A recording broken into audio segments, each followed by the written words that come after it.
Welcome in, everyone. As usual, this is Brian Festa, Vice President and co-founder of We the Patriots USA.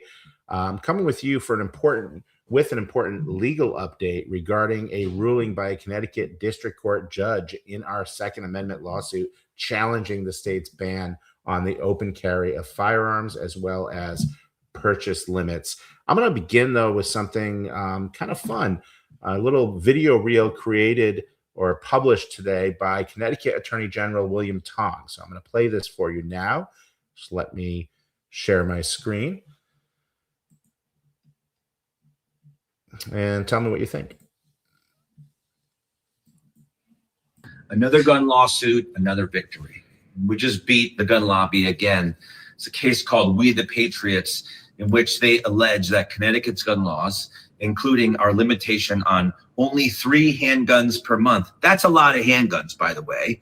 And also a ban on open carry, that these two laws are, they claimed, unconstitutional, unlawful.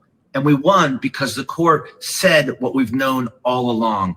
Of course these laws are constitutional. Of course they're lawful. Of course Connecticut can say, we don't want you to open carry, and we want to limit you to buying 3 handguns per month. That's why we won on summary judgment. We keep winning these cases. We keep winning these cases because the law is clear. Connecticut has the right and the power and the authority to keep people safe, and that's what we're going to do. All right. Okay. Be respectful here. I disagree. We are appealing this decision. Open carry does not, restricting open carry does not make people safer. Okay. Restricting the purchase of firearms, placing purchase limits on firearms does not make people safer. In fact, Connecticut wasn't able to even show any evidence of that in the decision.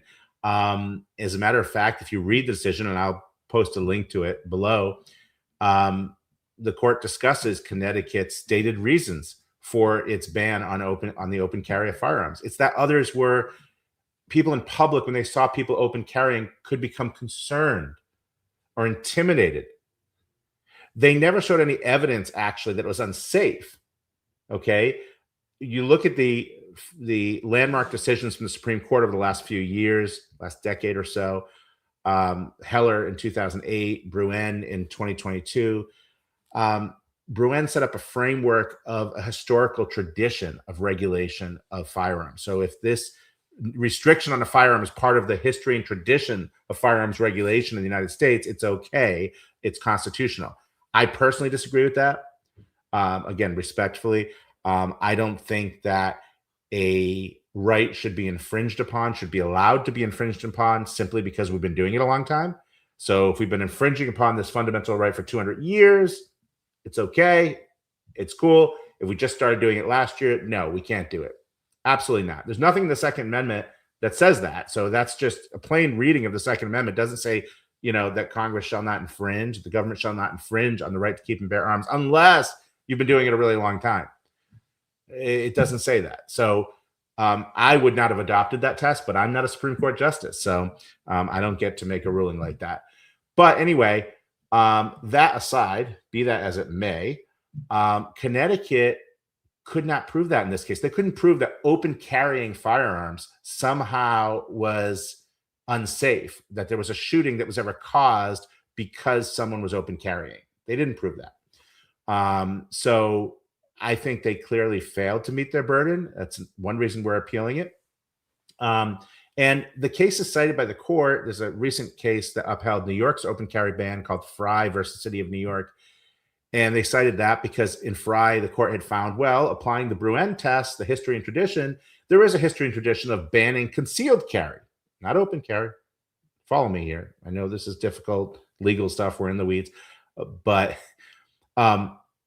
there was a history since the 19th century of states banning concealed carry because they found that concealed was unsafe. Open carry was safer. Now the state's saying that open carry is unsafe. But because there's a history and tradition of banning one form of carry but leaving open another option, you can do it. In this case, New York and Connecticut have done what they call the converse. They've simply banned open carry, but now they're allowing concealed carry. Well, the problem with that is open carry didn't require a permit or anything like that. In most cases, didn't require, background checks and a fee. In Connecticut, concealed carry, I used to be a Connecticut concealed carry permit holder when I lived there. Concealed carry requires a permit. It requires you to pay a fee. Not everybody can afford that. And there's a background check, fingerprinting. All right, you may agree with that, but there's a delay, a significant delay to get that permit. You can't just purchase a firearm if you're a lawful, law-abiding citizen and you want to protect yourself. You can't just carry it, as the Second Amendment says you should be able to. So that's a big problem. That's a really big problem, in my view, and in the view of a lot of our supporters.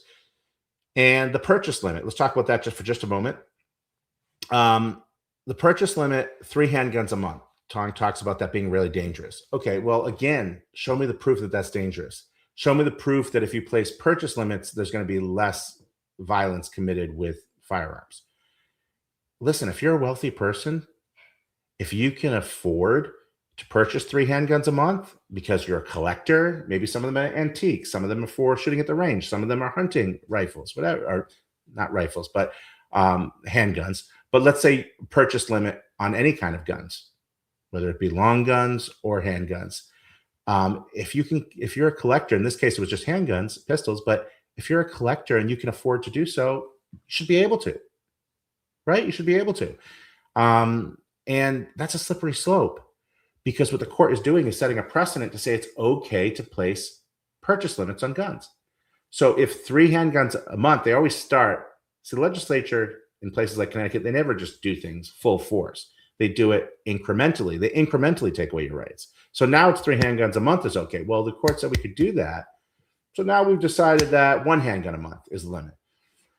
And maybe 5 years from now, it'll be 1 handgun every 6 months. And then maybe a few years after that, it'll be 1 handgun a year. Do you see where I'm going with this?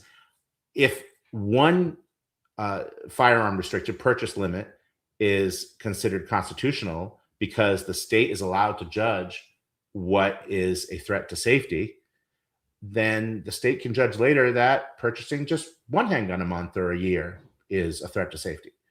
And that's a real problem. You should have a problem with that, because the Second Amendment, even if you're not a big gun person, even if you don't personally own firearms, the Second Amendment says that we're allowed to in this country, and that we're allowed to keep and bear arms, and that the government cannot infringe on that right.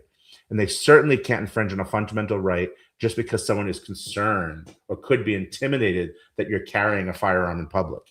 Okay? Let's take it to the context of freedom of speech.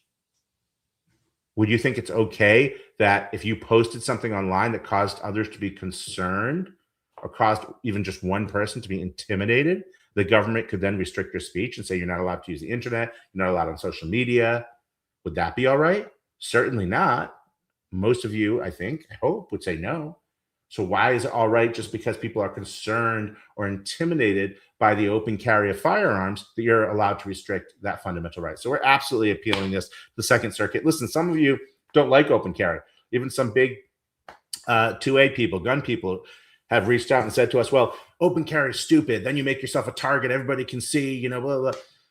You may feel that way, but you have to look at the reality of what Connecticut did. Connecticut took away the only open access to firearms, the only means that people had to openly carry without having to go through extensive background checks and delay and paying an expensive fee, a permit fee every few years to keep renewing it. They took away the only access to lawfully just carry in public to protect yourself. That's the crux of the matter. And historically, by the way, nobody's seen it as more dangerous. Historically, concealed carry was always seen as more dangerous. So for using the history and tradition test, really historically, it's always been concealed. But we're appealing this. Have no fear. We're in this fight to the end.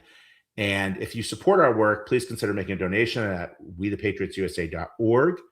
We're a pro bono law firm, public interest law firm. Everything we do is free for our clients. We rely on the generosity of supporters like you to keep doing this important work. So that's it for tonight. Hey, kept it under 10 minutes. God bless. Have a good night.